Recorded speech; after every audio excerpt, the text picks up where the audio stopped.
let's see what's going on now, viewers. Bankstown City Council has ordered the shutdown of a prayer hall run by Sydney Islamic... That was Bankstown City Council. Bankstown City Council, Sydney. Preacher Wissam Haddad. A council spokesperson has said the centre, known as Al Medina Dawa Centre, has been issued with a notice to comply. Through a lawyer earlier this week, Mr Haddad says he vehemently denies any knowledge of or involvement in the shootings that took place at Bondi Beach. Nabil Al-Nashar reports. The cease-use directive on Mr Haddad was issued by the council's regulatory and compliance team late last night. The reason given is that the centre, which has been in operation since 1970, does not have a permit to operate as a prayer hall. Instead, council says that... Wow, it's been in operation since 1970. We're in 2025 and they've decided... Oh my gosh. It was recently being approved to operate as a medical centre. Premier Chris Minns says he supports the council's decision. This is an important change, not just for that community, but for New South Wales. And I want to make it clear, it's not the end of the matter. We need to make decisive steps, whether it's through planning law or hate speech, to send a message to those who are intent on putting hate in people's heart or spreading racism in our community, that they will be met with the full force of the law. And that's exactly what's happened today. Al Medina Group issued a statement on December 15th, distancing themselves from Wissam Haddad, saying that he is no longer a part of the committee that runs the group and that he is only sometimes invited as a guest lecturer. A federal court... Well, that's lovely, isn't it? So that was the end of them. They're finished. They're done. Earlier this year found that Mr Haddad gave lectures at the centre that contained language that was anti-Semitic and that was reasonably likely to offend, 100%. insult, humiliate and intimidate Jews in Australia. 100%. What did they expect? Trade for a better life. Joining me is our regular Tuesday commentator, Matt Canavan, National Senator and former Resources Minister. Matt Canavan, thanks for coming on again. Look, the Prime Minister is desperately trying to avoid talking about Islam and our immigration laws. Should he in fact go there? Look, I think he's being dragged kicking and screaming to it, Andrew, and it's a bit disappointing, I think, for many Australians that the Prime Minister seems too weak, too cowardly here to tackle and confront these very difficult issues, no doubt challenging issues for the Australian Labor Party. Look, this has been the worst massacre in our country since Port Arthur, but it is perhaps not too early to compare the leadership we saw from John Howard in light of that event relative to what we've seen in the past couple of days. John Howard took on an issue that was tough for his own side of politics. Saw him be criticised by many people who had otherwise supported the Liberal and National parties by introducing gun reform. A measure still controversial today, but he had the courage to take on an issue that he thought was right. The Prime Minister here, over the past few days, is clearly uncomfortable tackling an issue that would be uncomfortable for the Labor Party, when we can all see, when every Tom, Dick and Harry that I've been talking to the last few days can see that this issue, that what's happened here, the terrible, horrific scenes we saw on one of the most special places in our country in Bondi Beach, the issue is the hateful ideas, not the firearms that these two evil monsters had access to. And if we don't tackle these hateful ideas, this hateful ideology of extreme Islamic terrorism, we're not going to solve the problem here. So, look, I want our Prime Minister to succeed. I want at a time like now for him to bring the nation together. But to do that, he has to listen to the Australian people that I'm hearing from, that want leadership and courage from our Prime Minister to tackle the real issue before our eyes. I showed earlier Tony Burke being booed, John Howard being mobbed at the memorial to the Jews who were murdered at Bondi. Also, One Nation leader Pauline Hanson and her latest recruit Barnaby Joyce given a warm welcome there. What signals is this sending to both Labor and the coalition? Look, Andrew, I'm not that interested in light of these horrific incidents to measure this as some type of political contest. I just want to see the issues be tackled with. And as I say, I genuinely want the Prime Minister to show that leadership, because he's the only one with that stature. Policy. I mean, I totally. And look, I've said what I'm saying to you right now. I've been saying for the last 2 days, as have others I know from Liberal National parties. But we can only do so much. It has to be led by the Prime Minister. So I want that to happen. I want our country back. I want us to go back to the carefree nation we had. I fear that maybe we'll never go back to that, or not the short term. But the only way partly back to that, is for courage and leadership from the top, from our Prime Minister. So I want that to succeed. I'm not going to play who's winning this political debate. I'm just not interested in that right now. No, I was more interested in what it was telling both parties to do. Just quickly, you had a phrase there that I've heard so often, Matt, about what's happened to our country. You want your country back, you said. I've heard that from many. I want my country back. What do you think has happened to it? Look, I think what's happened is we've lost control of... we've lost confidence. I'll say that. I'll rephrase it. I believe we've lost confidence in what it means to be Australian, what it means to welcome people into our country. No. We've missed the immigration problem. Over-immigrating. They need to give it a rest. Nobody's lost confidence in Australia. That's why they're coming here. but only on the terms that see them integrate and assimilate into our culture, into the way we live our life. Because we've lacked that confidence, we haven't set clear directions for people, to the record numbers of people we're bringing into this country. That's put enormous strain on the social bonds between us all. It's allowed hateful ideologies to spread unchecked, and we need not only to regain that confidence to say this is what it means to be Australian, this is what you have to do to be part of this country. We also need to now root out and enforce a sense of order and respect. And if you are spreading these kinds of ideas, if you're involved in organisations that support terrorism, like Hizb ut-Tahrir, those sort of organisations should be blacklisted, and there needs to be a massive crackdown on people spreading this kind of hate. As I say, I want our country back, and the only way to get that country back is to enforce an orderly society that has respect for each other, that does not allow individual groups, like the Jewish Australians we've seen on the weekend, be targeted. It's just, not only is this the worst massacre since Port Arthur, it's really the first time we've ever seen a religious observance be subject to this kind of violence and cold-blooded murder we've seen on our Jewish friends in this country. We hear people in the streets of Australia glorifying the idea of jihad. Now, I've heard some Muslims say this refers to the internal spiritual struggle to be holy, which is something Christians and Muslims would, at least in the broad, identify with, but others see it as a violent waging of war against non-Muslims. How do we understand jihad? If you pick up a collection of hadiths, these are traditions of Muhammad, there are a number of books covering different topics, a book on marriage, a book on this and that. There'll be a book on warfare, and the book on warfare is always called the Book of Jihad. In Islamic jurisprudence, jihad as a technical term refers to warfare against unbelievers to advance the cause of Islam. That's an age-old fact, it's the reality. The problem for Islam in the modern world today, is that to have a faith that regards fighting as a fundamental precept of the religion is obviously hugely problematic. It makes your position insecure, it makes you a threat. It's difficult. And there's the cognitive dissonance of how to live in the world with that. So one of the responses to that is to say, oh no, jihad is not that. And so people use a hadith which says that jihad is this personal internal struggle, but actually that tradition has never been accepted as reliable by Muslim scholars. And in any Islamic textbook, the chapter on jihad is about taking captives and killing and how to fight. So it's a misrepresentation of Islam, I think. Hamas is not under the illusion that jihad is just an internal personal struggle. It understands only too well that it's a battle against infidels. So this is a great deception. It's like the term religion of peace. That was just never used of Islam until the 20th century. It's a result of Islam having to exist in modern conditions that an apologetic needs to be put forward to say that Islam is peaceful, tolerant, and doesn't have violence. But many Muslims have spoken out against this trend, leading Muslim scholars. So it's just not credible. But it's sort of forced upon Muslims trying to exist in the modern world. Yeah, and again, it's undergirded by a wider theology. It's not just the word. But if Islam is law to be enforced, then traditionally Islam says you can use all the apparatus of government to enforce it. You can use the police to enforce it. You can use the army to enforce it. Correct. You can use force legitimately. The only debate in the Muslim communities, it's not a debate about whether you can use force or not. The only debate is what's the appropriate place to use force, or what's the appropriate force to use in this context. So yeah, there's never been any dispute that jihad has been a battle in a genuine militaristic sense. Absolutely. So that tells us that, there is the severe, as it were, magnitude 10 massacres of jihad. But there's also micro-incremental facilitations of jihad that are part of it. For instance, the ISIS brides going over and supporting the fighters. That's jihad. That's contributing to jihad. There's the people that financially support parts of that will lead to jihad. There's the preachers that will covertly speak about jihad to build it up in the spirit of their followers. Jihad's a pretty big thing, the Islamic fundamental forces of jihad, but don't underestimate it. It's micro-incremental, and if the sin inside the person, usually driven by the fact that they're ultimately going to make Allah happy and stop him from being sad because of what they do or don't do, that's the spiritual force behind it, because that aggravates sin, and sin will lead these people, deceive these people into doing horrific, horrible, massacristic acts. But jihad's got many layers.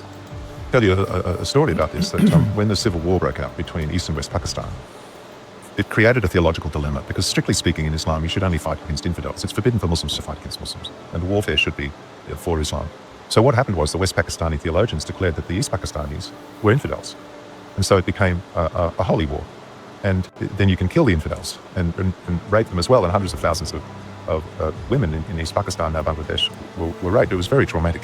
But it's an example of the dilemma of a nation that wants to go to war and has this religious demand that war should be to advance Islam, and that created huge trauma for the Bangladeshis. And it was a tragic episode, but an example of how the power of Islam to shape the national consciousness and awareness around violence. Signal Elite supporters make this video possible. Please consider joining today.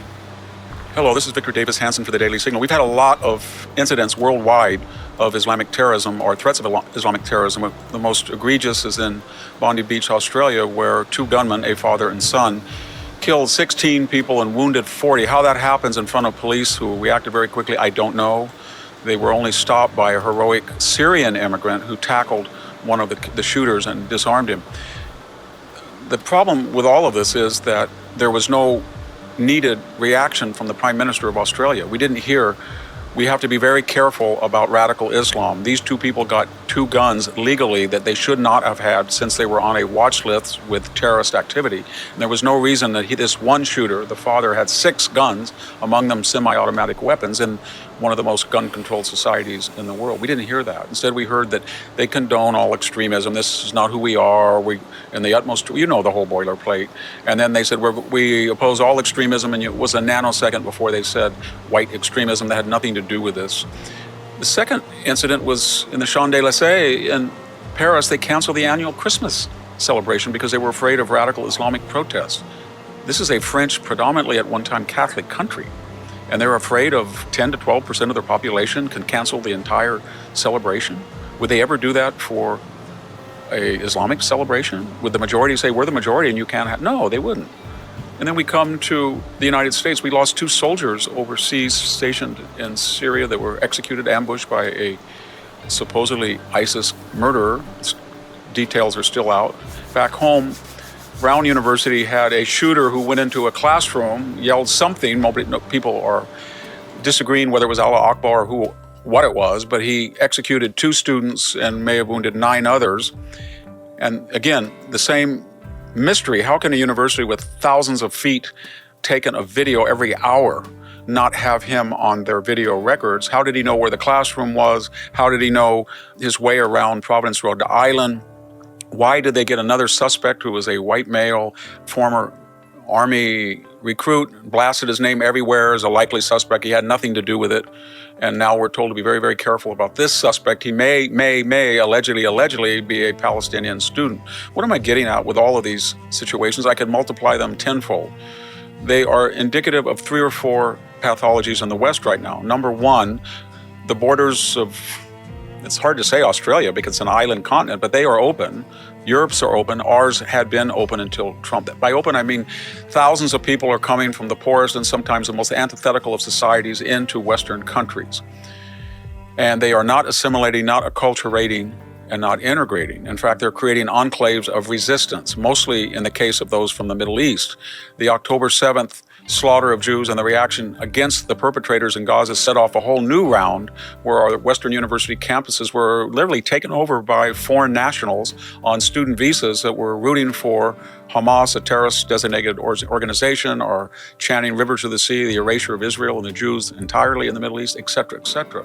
So there are no borders. The second problem was there was a diversity, equity, inclusion ideology in the West that said that society is binary and 30% of the non-white population is a perpetual victim of these victimizers. There's no proof needed that the 70% victimizers have done anything. It's just that their heritage was oppressive. And therefore, the 30% deserve reparatory action. That can be affirmative action, it can be DEI admittance, preference in hiring, it can mean awards are given disproportionately, it can mean that merit will not be a criteria, it can mean a lot of stuff.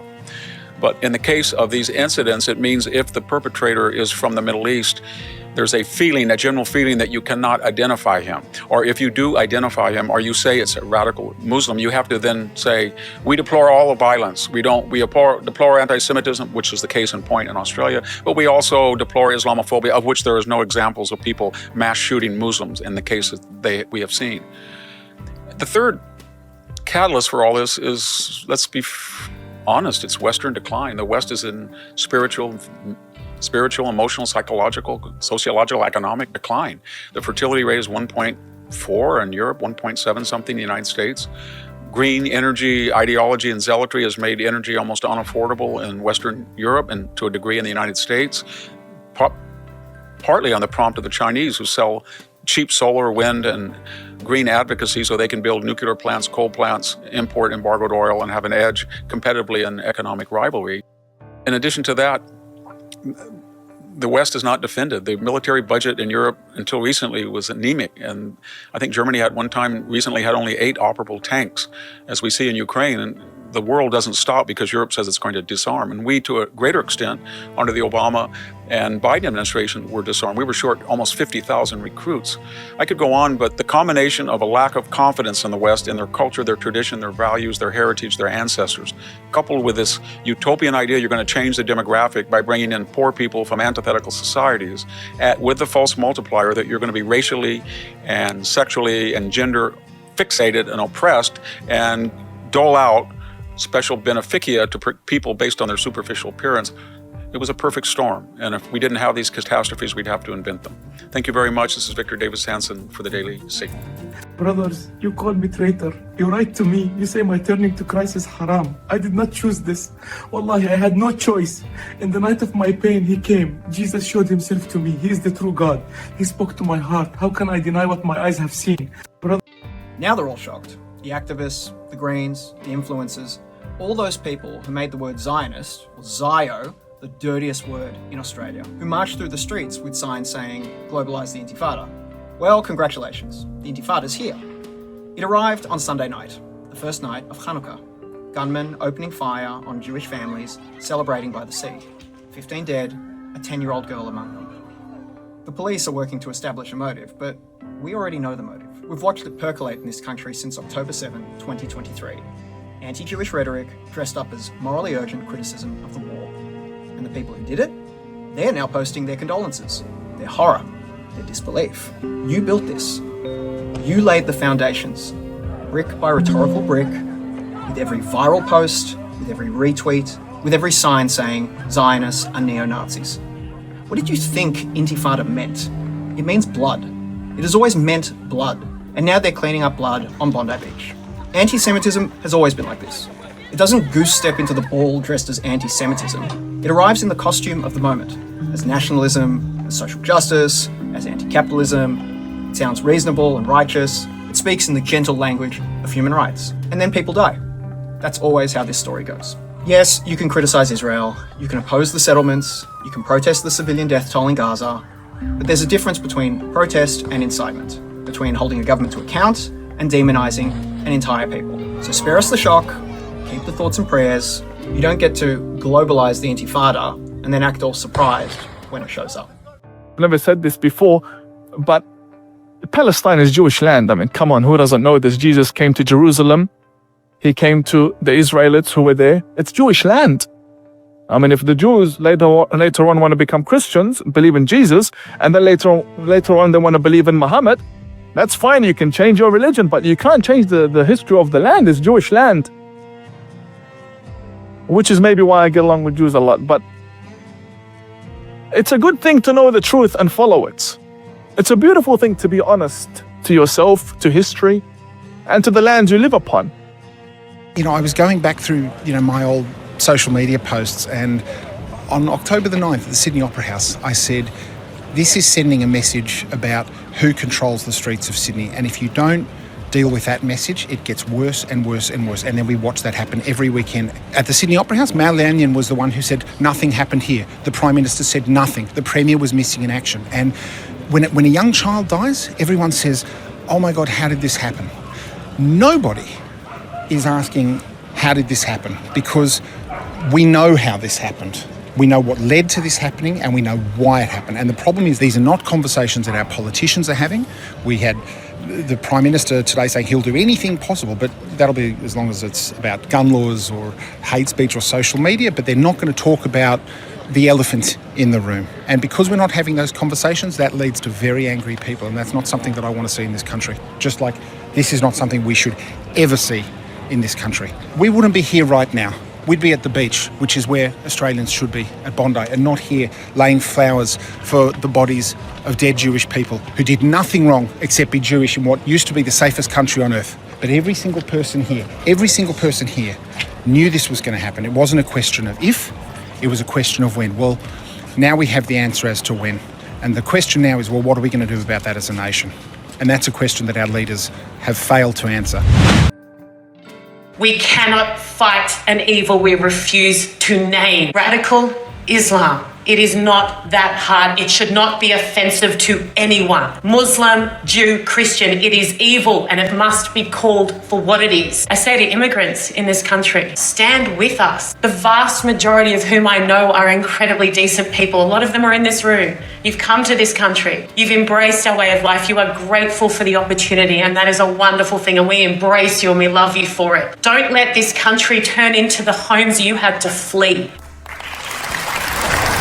By the way, speaking of this hero in Sydney, and I tell you from personal experience that this man in that moment, he dropped all his identity. You think when he threw himself in the fire, he was thinking to himself, I am a Muslim or I am a Australian? He dropped his entire interest. He risked his life, his physical body, his future, and he jumped into the fire to stop the killer.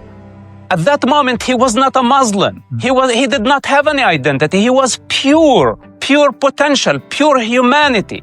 This is what we need to see. And after that, people labeled him a Muslim. Why? Because they have guilt. And especially the same crowd that has been demonizing the Jews and calling to slaughter the Jews, those are the ones who found opportunity to identify with heroism. They want it to be heroism when it's convenient, when it suits their narrative. But they did not see the other side, the killer, the embodiment of evil who was shooting civilians. They should actually identify with the other side, with the dark side, because this is the actual manifestation of their hateful indoctrination over the last 2 years. They have celebrated October 7.